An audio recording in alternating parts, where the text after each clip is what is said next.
You know,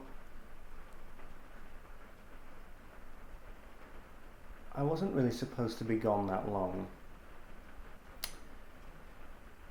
And when I originally left, I didn't think I'd be gone uh, as long as I would at all.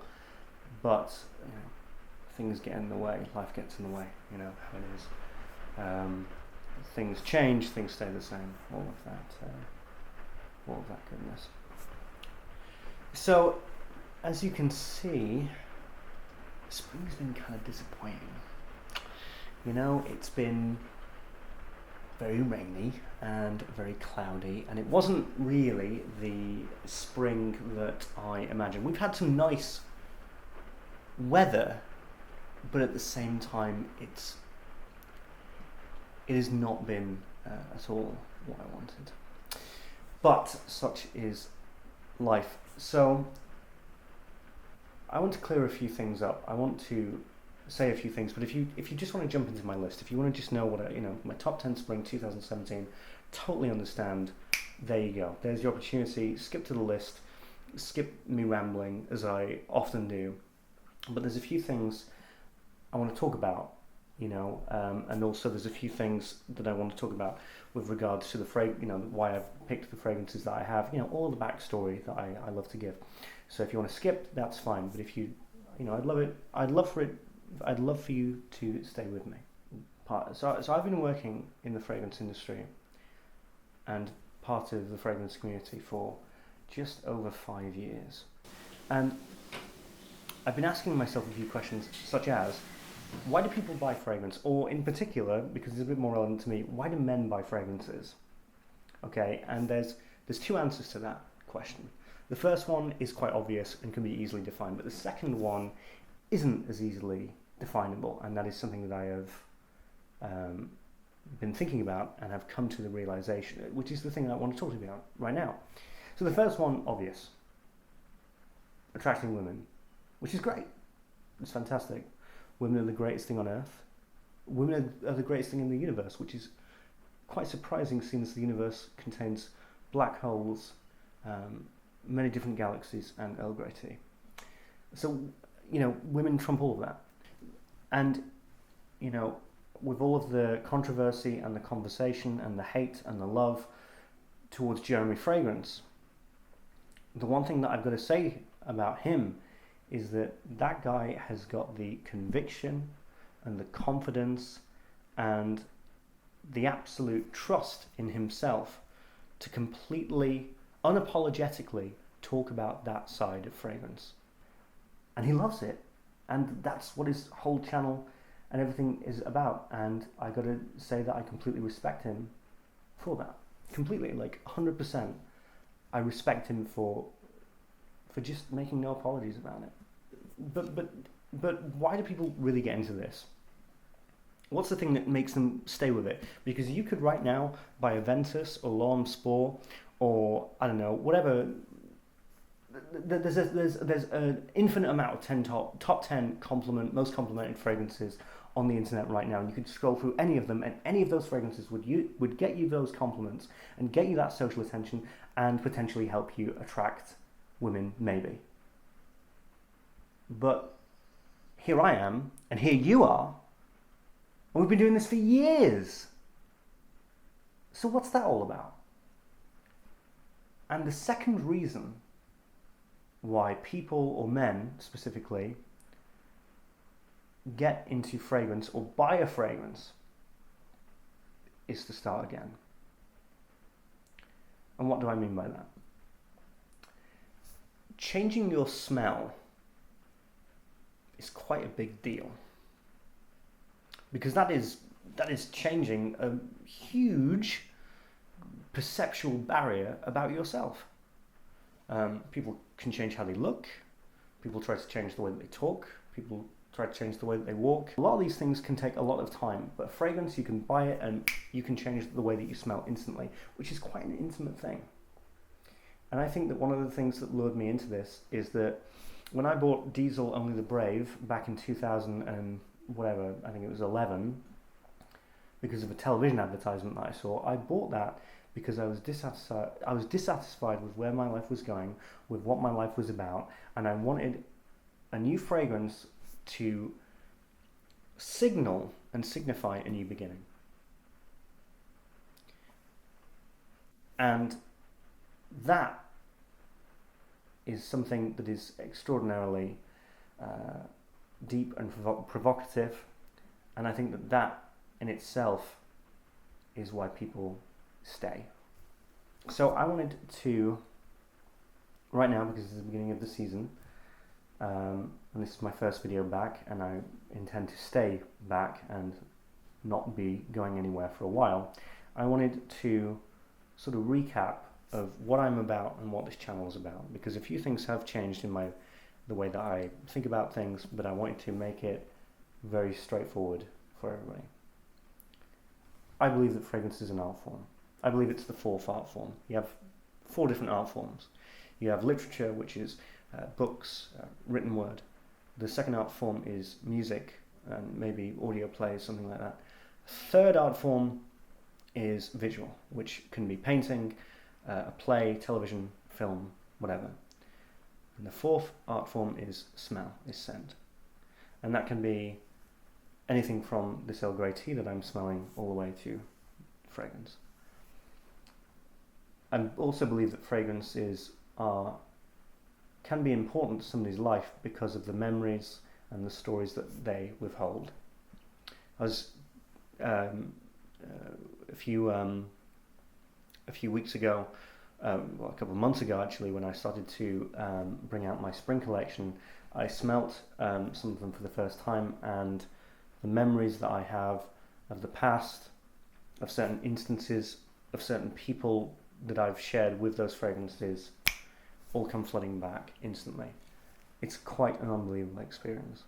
So fragrances, you know, at first it was just a hobby or something to sort of, you know, to start again, you know, to buy a fragrance to make a statement of, I'm starting again, I'm dissatisfied with my life. But now, with the fragrances that I have, they're like little journals. They're like little stories, beautiful stories. Some very good, some not so good. But I embrace, or I try to embrace all of them equally. And that is where I am now with my fragrance journey. And I invite you to come along with me, and we can continue it together. Fragrance is an incredibly beautiful and wondrous and artistic venture, and I'm 5 years in, but I am more than happy. I am probably the happiest that I am with my fragrance journey, and feel very humbled that I can be in it, and that I'm now able to share the continuation of that journey with you. So there we go. So let's get to those fragrances. The fragrances this year are sort of harkening back to that original desire, which is I've got a lot of fragrances that are new and tell new stories, but I also have a few fragrances that are highlight reels of stories that I've had in the past.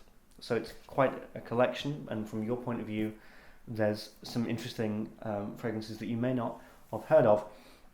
And going back to that first instance of fragrance being about attracting the opposite sex, or, you know, socially, fragrances that, you know, get a lot of attention, there are 3 in here. I've got something for you if that's what you're into. I have got 3 fragrances that are absolute compliment monsters and attention grabbers. But the rest of it, of course, is down to the story that's being told and the way that it's told. That's my main concern these days. But if that's what you're into, there is something for you there. Right. I hope that's all cleared up. Let's get to the fragrances. I haven't even sip my tea yet.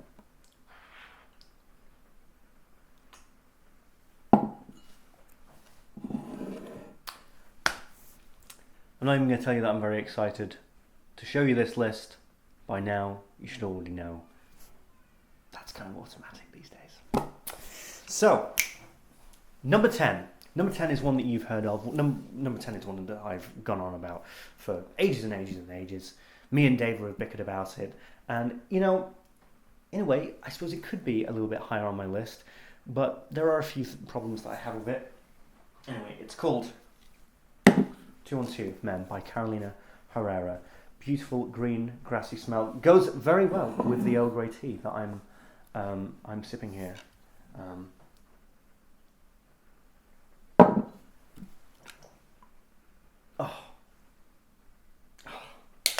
You see, that thing right there transports me to oh goodness me.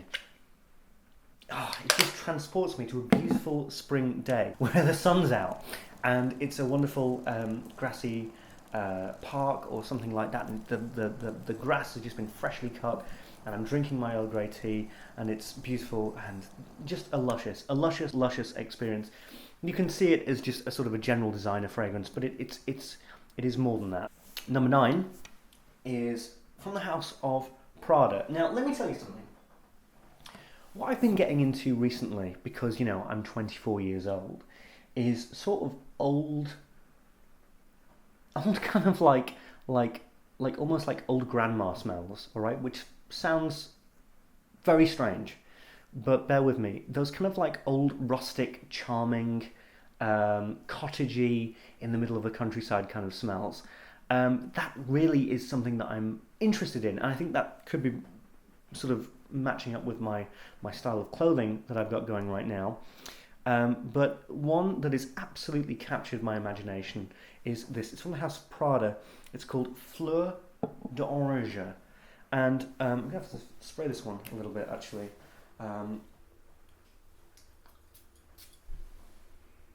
It is, oh goodness me, you see, that is spring, or what spring should be about. It's got this very opening, glorious, fun, viviscent, floral kind of notes. There's a lot of flowers. It is kind of how it has that dewy, freshly cut flower smell. But the image that it gets to me is, yeah, like a beautiful spring, a beautiful cottage, a lovely old English cottage in the middle of the beautiful British countryside. That's what that is for me, and it just completely takes me there. My number 8 fragrance is from the house of Acqua di Parma. It's called Quercia. And you know what? I'm not even going to tell you about it. I've got a lot to say about this fragrance. Got a ton to say about this fragrance. But I'm not even going to start with you. I'm going to show it in front of you right there. Acqua di Parma, Quercia. And I'm going to say to you, this guy right here, very special. Very. Oh yes. Very, very special. And you're going to have to wait. So number 7 is again from the house of Prada, and this was last year's release. I'm really getting into Prada and their in-house perfumier and what she does. She's an absolutely brilliant woman. Can't remember her name, of course, but the stuff that she does is really, really just kind of up my street and really has captured me. And this one is called L'Homme by Prada, and this is kind of similar to what that has, the Fleur d'Orange. It has that rustic, very charming, very cozy feel. But this is like blankets or duvets. This is like really freshly cleaned white duvets and covers. Really, it has a resemblance. It has a resemblance to Dior Homme, but it's all the flowery, fluffy parts of Dior Homme, all of the cozy, irisy, fluffy parts. But this is very joyful to wear, and very versatile. You can wear this on hot spring days, you can wear this on colder spring days, you can even wear this spring night times. But it's probably, I'd say one of the best fragrances that Prada has ever released, and I gotta love the bottle as well. So number 7 there.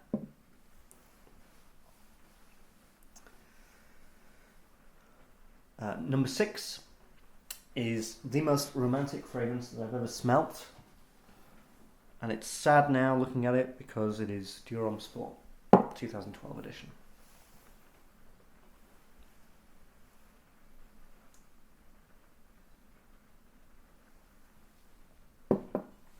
It's sad. This is, oh man, this is very exhilarating and very intoxicating for me because of the connotations that I have of it. But when I smell that, you know what I mean? Like romance, like poetry, like sending a dozen red roses to the woman that you love. That's what this is.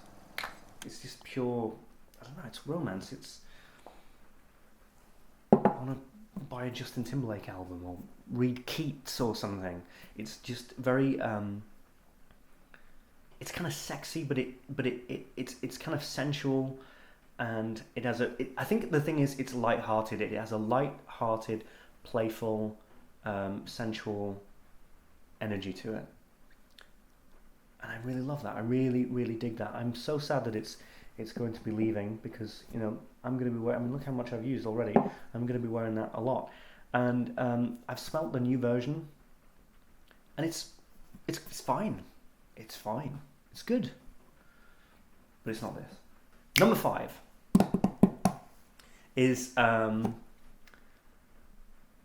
fragrance that reminds me a lot of my time in Brighton, but I don't know. It's just one of the most universally pleasing fragrances, and we don't really need to talk about this too much. Actually, in fact, it's called Angel Men Ultra Zest. It's a fantastic spring fragrance. It's zesty. It's energetic. It's young. It's fun. It's got all of those elements that I love in my springtime fragrances. It's so orangey, but it also has that cooler touch to it, and it has the patchouli and a bit of I don't know if it has coffee in this one, but it has that backbone that keeps the orange in check. Crypto Mint is of course the recent one, and I haven't smelt that yet, but again, when this came out, it was a shock. When we saw the bottle, when we heard of it, most people that I know in the community were just like, okay, sure, fine, whatever, Mugler. It's a phase, Mugler. You're going through a weird phase. You do this every now and then. You try something, it doesn't work, but it worked. It worked so beautifully, and it's half full, this bottle, and I'm scared about that. But when this goes, I will try my best. I would like to have a bottle of this until the day that I die, really, because it is just so easily playful and fun to have. So I don't know quite where we're up to. Number 4. So number 4 is something that I've been waiting for my whole adult life. It is the Colonia by Acqua di Parma kind of thing. So it's the Colonia DNA and Neroli Portofino, that Neroli style smell, but it's on absolute steroids.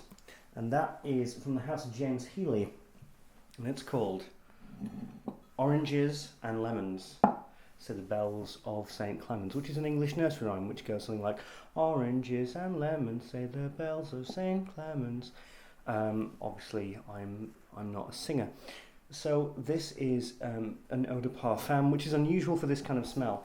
This is a biting, intense neroli type smell, but the thing that gives it an extra kick is vetiver.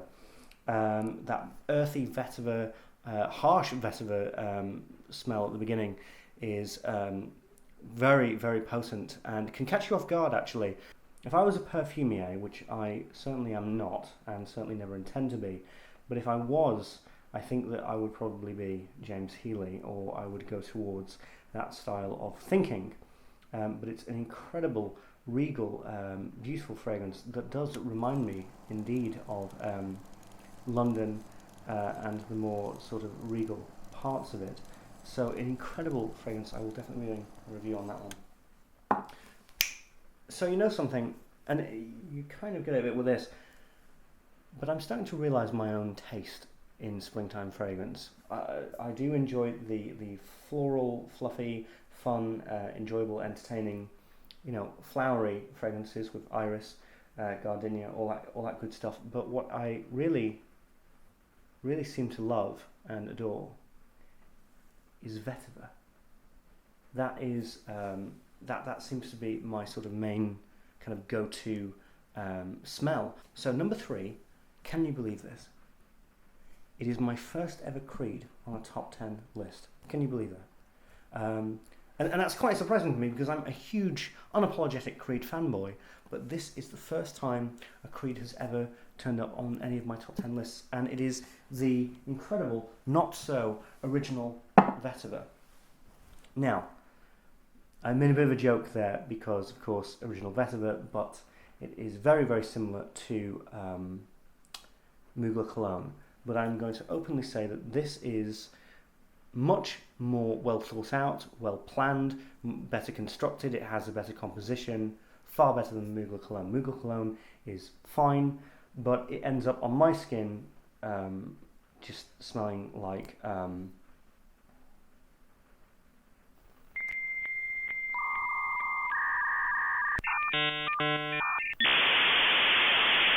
coleslaw. I'm gonna have to spray this one because you're gonna get the Creed quality immediately. Now, you know something? I wasn't completely in with this fragrance all the way back in the day because when I first smelt it, I just got the ricey, rooty smell.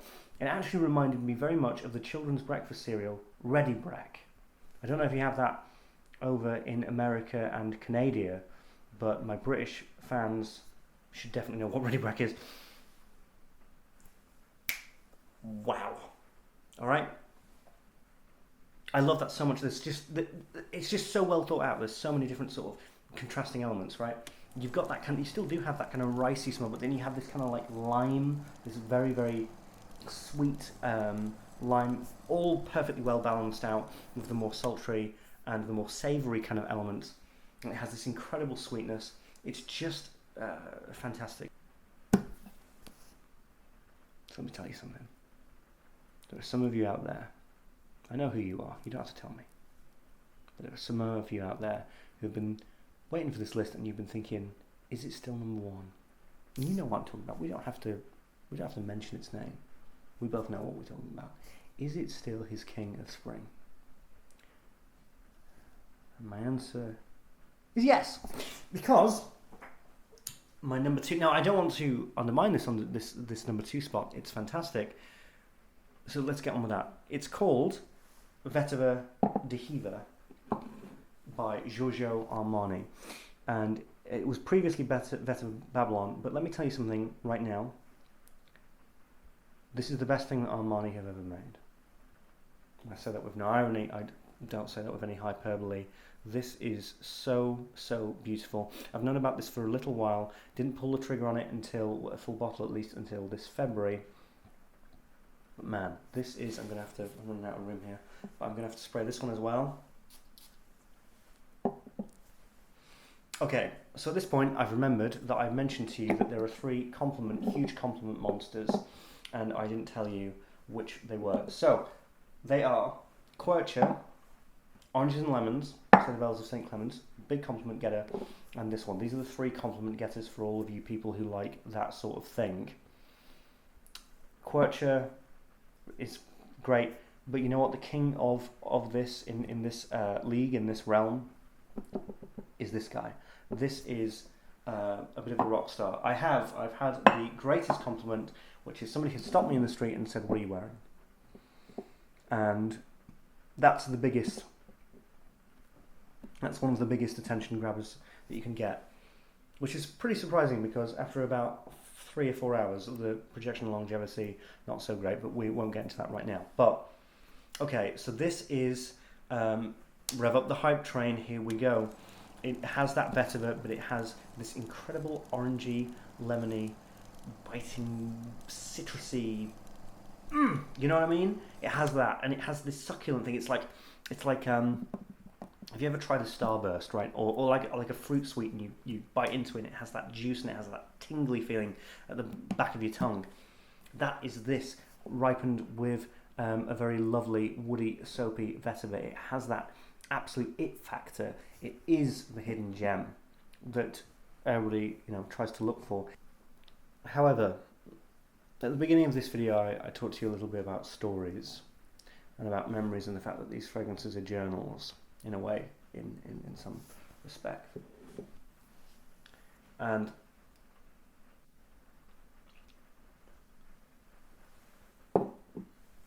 this next fragrance is one of my favourite fragrances of all time. I love it so much. It is the epitome of spring, to me.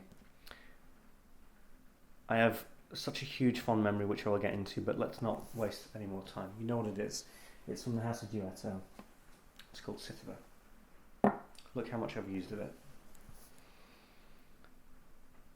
I love this so much. It really, truly has gotten into the point where it is more than just a fragrance. It is something that reminds me of some of the best times that I've had in my life, and it's something that I identify with on a big scale.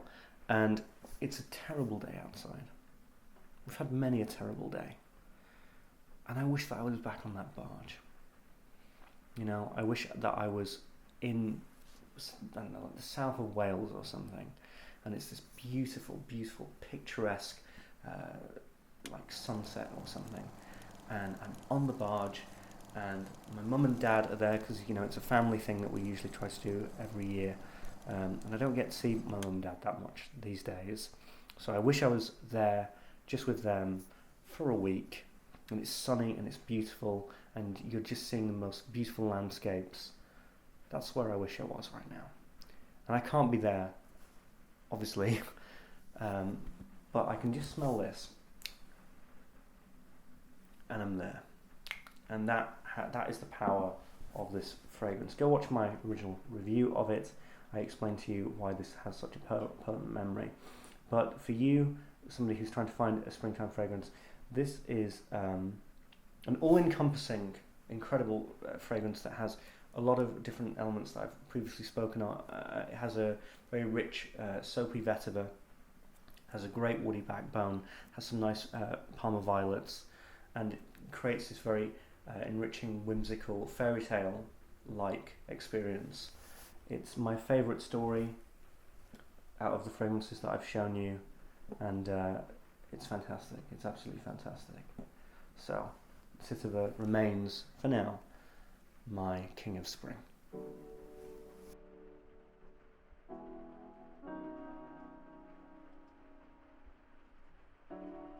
Well, that was it, my top 10 spring list of 2017. I'm really genuinely so happy to be back, and I'm hoping you're happy I'm back as well. But you'll be seeing a lot more of me, I promise you have my word about that. And in fact, you're going to be seeing me next Monday. But until then, I'm the Fragrance Apprentice, and